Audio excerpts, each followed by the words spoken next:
Assalamualaikum warahmatullahi wabarakatuh. Jumpa lagi bersama saya di Paradigma 45.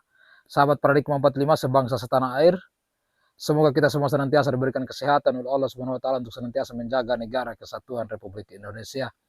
Baik sahabat Paradigma 45, pada kesempatan ini kita kembali kemudian akan menampilkan pernyataan-pernyataan dari salah seorang ustaz atau Gus Wafi, yang dimana pada pernyataannya yang kemudian mengatakan bahwa Wali Songo itu nasabnya tersambung ke Asmat Khan, yang berarti bahwa Wali Songo ini juga merupakan Bani Alawi atau tersambung nasabnya kepada Ubaidillah dan Alawi.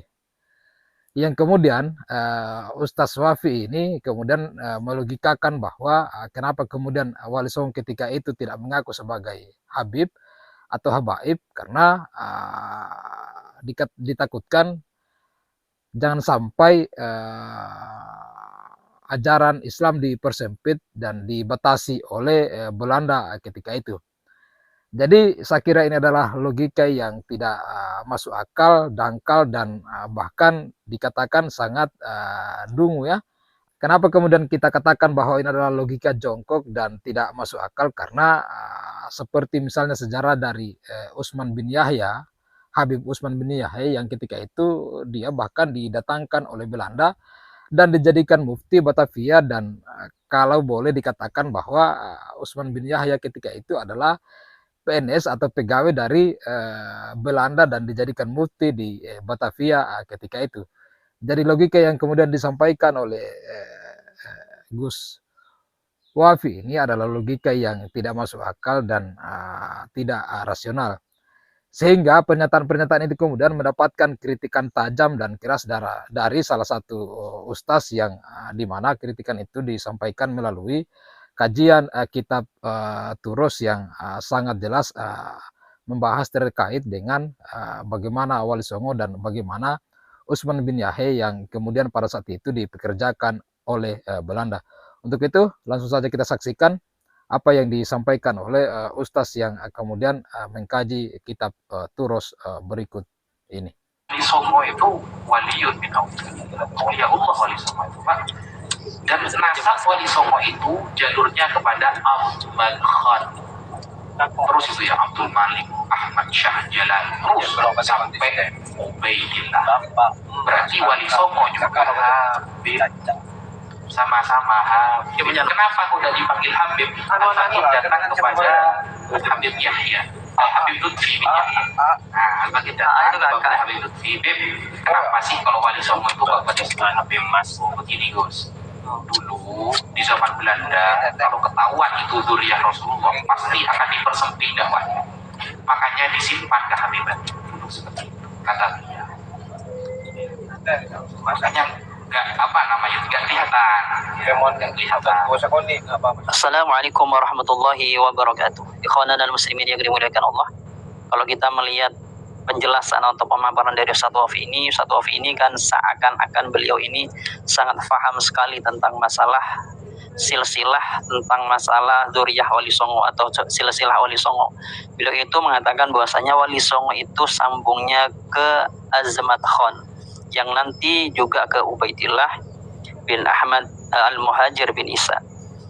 Akan tetapi kalau kita melihat daripada dzurriyyah Wali Songo, khususnya dari Sunan Gunung Jati, dzurriyyahnya Sunan Gunung Jati itu mengatakan bahwasanya mereka itu nasabnya bukan ke Ubaidillah bin Ahmad Al-Muhajir bin Isa, bukan, akan tetapi ke Musa Al-Kadim, yaitu Sunan Gunung Jati ke atasnya bin Ali Ar-Ridha bin Musa Al-Kadim bin Ja'far Shadiq.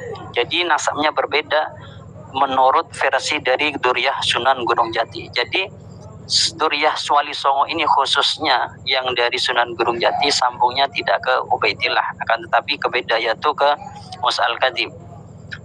Kemudian dari penjelasan ini bisa kita simpulkan sedikit begini, bahwasanya apa yang disampaikan oleh Ustaz Wafi ini sebenarnya kalau pandangan secara umumnya itu keliru atau tidak benar, sebab satu pernyataan atau satu pengklaiman ketika tidak ditahqiq atau diklarifikasi kepada yang memang dzurriyyahnya maka pengklaiman nasab ini itu kurang benar. Kemudian tentang masalah bahwasanya tidak mensematkan nama Habib atau gelar Habib di depannya nama dari zuriyah Wali Songo, pada kala itu takut kalau mensematkan nama Habib, ladang dakwahnya mereka dipersempit oleh Belanda.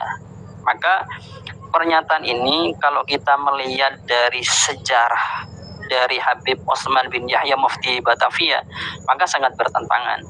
Kalau kita lihat Habib Osman bin Yahya itu bukan dipersempit oleh Belanda, akan tapi Habib Osman bin Yahya ini menjadi anggota mufti di Belanda kala itu. Kalau kita bahasakan menjadi PNS resmi Belanda kala itu. Kalau kita lihat juga sejarah Belanda yang masuk ke Indonesia itu, kalau berdasarkan catatan yang saya pegang ini, itu masuknya Belanda ke Indonesia itu adalah 1585. Dan pertama kali Belanda masuk ke Indonesia itu bukan sebagai penjajah, akan tetapi sebagai pendagang.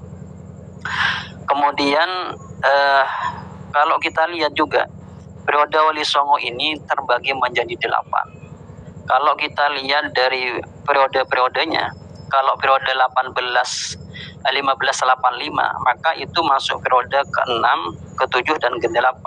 Sebab kalau periode ke-5 kayaknya tidak. Karena tahunnya di atasnya itu atau di bawahnya itu. Jadi kalau kita simpulkan, kalau analogi dari Ustadz Wafi ini, kalau kita lihat atau kita korelasikan, kita bandingkan dengan sejarah, fakta sejarah yang ada, maka itu bertentangan. Maka pertanyaannya kita kepada Ustadz Wafi, dapat dari mana pernyataan Ustadz Wafi ini? Apakah ketika dia menyampaikan satu data sudah diteliti dulu atau tidak? Dan kalau kita menyampaikan satu nasabnya orang, kalau masih ada duriyahnya, maka ketika kita mengklaim secara sepihak dengan tanpa ada klarifikasi atau pentahkikan kepada duriyahnya, maka secara ilmiah atau secara kita bahasanya orang awam itu sangat keliru. Kalau ada si fulan menentukan bahasanya orang lain dengan tanpa ada pengklarifikasian atau mentahkikan kepada orang lain ini, maka si fulan ini dikatakan yo salah karena metodenya itu salah. Meskipun misalnya tendensinya benar, akan tapi pada prakteknya itu tidak benar.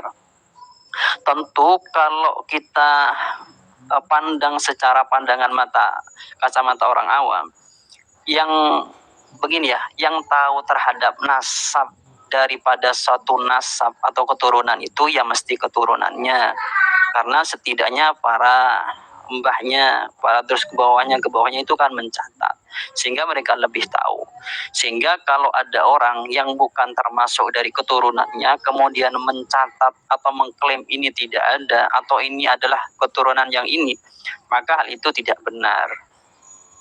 Jadi pernyataan dari Ustadz Wafi ini sebenarnya ya harus diklarifikasi terhadap duriyah Wali Songo. Meskipun misalnya beliau Ustadz Wafi ini mendengar informasi dari pihak yang lain, maka juga harus dicek kebenarannya kepada duriyah Wali Songo. Karena sikoh atau tidak suatu pernyataan itu tetap harus, kalau di dalam masalah nasab khususnya ya, kalau kan ini masih ada duriyahnya, dicek lagi ke duriyahnya, benar enggak antum ini atau kamu ini atau anda ini duriyahnya nyambungnya ke sini. Kalau misalnya zuriyahnya sendiri mengatakan oh tidak, karena menurut catatan sejarah dari atau catatan nasab dari keluarga kami ini begini-begini, oh berarti yang dikatakan atau yang diberikan informasi dari orang lain itu, atau ketika dia mendapatkan informasi dari orang lain maka informasi ini tidak benar. Bukan kita menyalahkan orang yang memberikan informasi, siapa tahu orang yang memberikan informasi kepada Ustadz Wafi juga datanya kurang lengkap atau kurang benar gitu. Mungkin itu yang dapat kami berikan satu sanggahan atau masukan kepada Ustadz Wafi. Semoga ini bisa memberikan satu pandangan atau ilmu kepada kita semua. Dari kami, Assalamualaikum warahmatullahi wabarakatuh.